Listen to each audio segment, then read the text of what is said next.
From a goalkeeper with over 100 goals to a header from 58 meters. These aren't just records, they're football's greatest impossibilities. You've heard of Messi and Ronaldo, but not like this.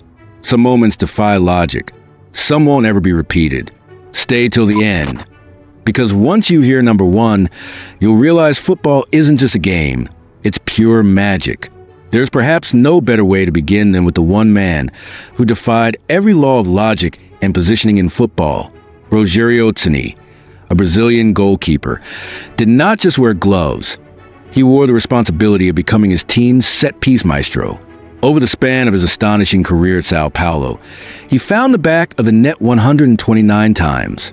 Penalties, free kicks, and even one stunning open play goal, all from a man whose job was to prevent them.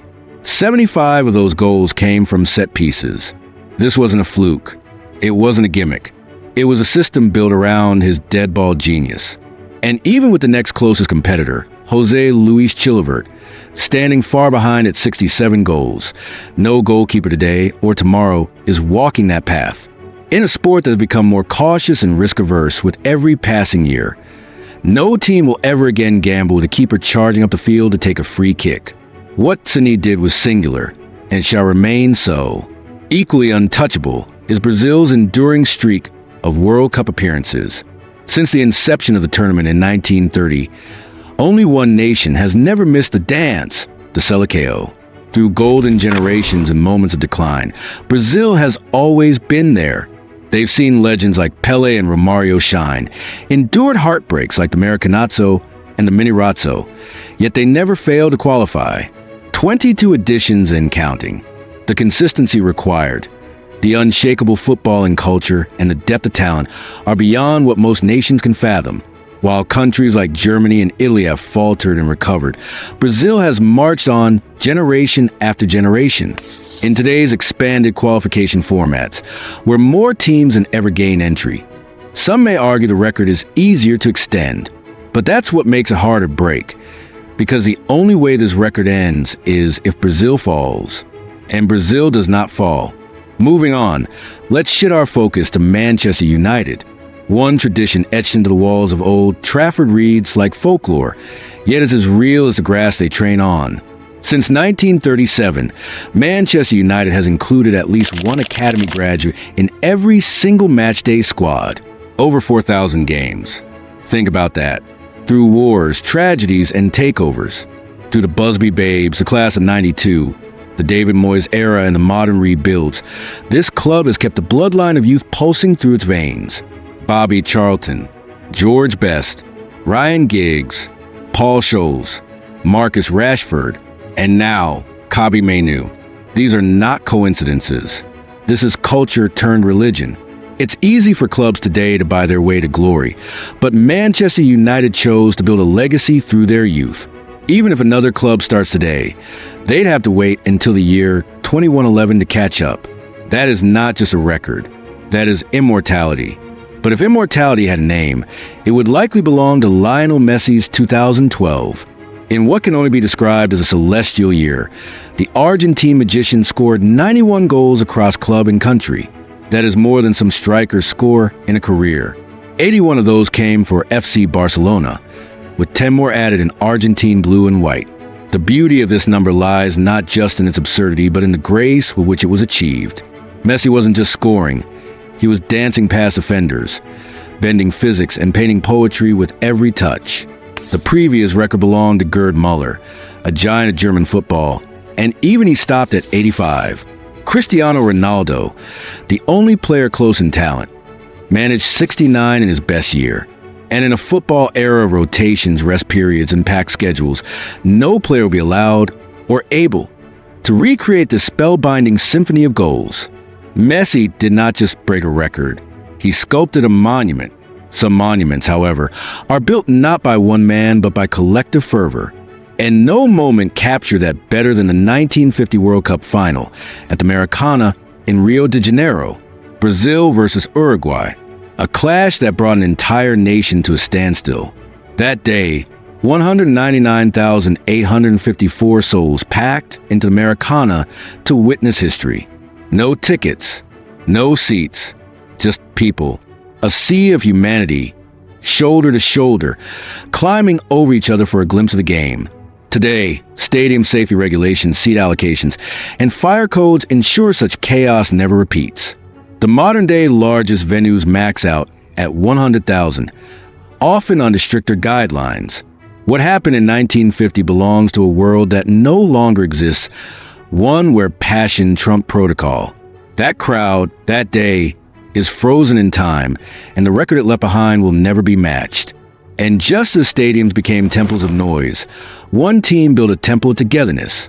Celtic Football Club in 1967 did something no team ever has, and no team ever will. They won the European Cup using a squad of players all born within 30 miles of the stadium they called home. From Jimmy Johnstone to Billy McNeil, every player was a local boy. They weren't just representing a badge. They were defending their streets, their families, their neighbors. Today, globalization has turned football clubs into multinational enterprises, with scouting networks spanning the globe. Even teams like Ajax and Barcelona, known for their academies, boast rosters filled with foreign stars. What Celtic achieved in Lisbon wasn't just a footballing triumph. It was a statement that roots matter.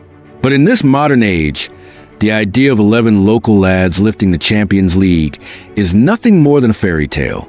Some fairy tales begin and end in a single tournament, just like the story of just Fontaine in 1958. A name that echoes louder each passing year, not because of longevity, but because of one unforgettable campaign.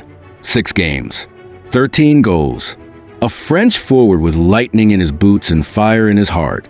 Fontaine didn't just break records. He shattered them. Against Paraguay, he bagged a hat trick. Against Yugoslavia, a brace. Then more against Scotland, Northern Ireland, and Brazil. And just when it seemed he'd plateaued, he scored for in the third-place match against West Germany. Miroslav Klose needed 4 tournaments and 24 games to score 16. Fontaine needed just 6 matches to leave a mark that still bleeds ink into the history books. In an era of stricter defending and more balanced team structures, nobody is coming close to 13 again. That number belongs to Fontaine, forever. Another number that breathes permanence is 150. The number of home league games Jose Mourinho went unbeaten as a manager. From 2002 to 2011, across spells at Porto, Chelsea, Inter Milan, and Real Madrid, the Portuguese tactician made his home grounds into fortresses. In 9 years, his teams never lost at home in domestic league competition. Critics called him defensive, cynics called him lucky, but history calls him untouchable. In today's climate of high turnover, media pressure, and tactical evolution, no manager survives long enough at a top club to even dream of this feat. Mourinho built dynasties, then left before they crumbled. That 150-game stretch is not just about tactics. It's about timing, adaptability, and an iron grip on the dressing room. There will be great managers, but there will never be another Jose Mourinho run. Now, as absurd as some of these records are, none sound more like fiction than the goal scored by Joan Samuelson. In 2011, during a Norwegian league match, the midfielder scored a header from 58 meters away. Yes, a header. It was the kind of goal that you wouldn't believe unless you saw it. A clearance from the opposing side, a mistimed challenge, and suddenly Samuelson's forehead launched the ball on a moonlit arc that caught everyone, including the goalkeeper, off guard. It bounced once, then twice, then nestled into the net like it belonged there all along. No one practices that. No one tries that. It was a once-in-a-million anomaly. It may not carry the glamour of a Messi record or the legacy of Celtic's unity, but it is just as unrepeatable. It was a freak act of physics that will remain unchallenged as long as football is played. And when it comes to freak acts, none transcend comprehension more than the night Robert Lewandowski scored 5 goals in 9 minutes. September 22nd, 2015. Bayern Munich versus Wolfsburg. The Polish striker began the second half on the bench. Within minutes of being subbed in, he turned the match into his personal highlight reel. 1 goal, then 2, then 3. By the time the 5th hit the net, the stadium didn't know whether to cheer or laugh. It wasn't just the fastest hat trick in Bundesliga history. It was the fastest 4 goals, the fastest 5, all in under 10 minutes. Football is chaotic, but this was clinical chaos. The ball followed Lewandowski like a magnet. The defenders became statues. The laws of time and space bent.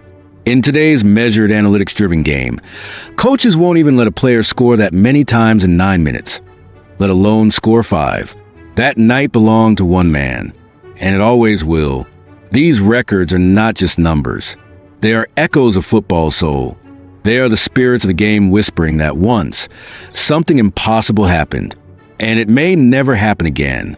They remind us that football, as modern as it becomes, will always have room for magic. But some magic is too rare to be repeated.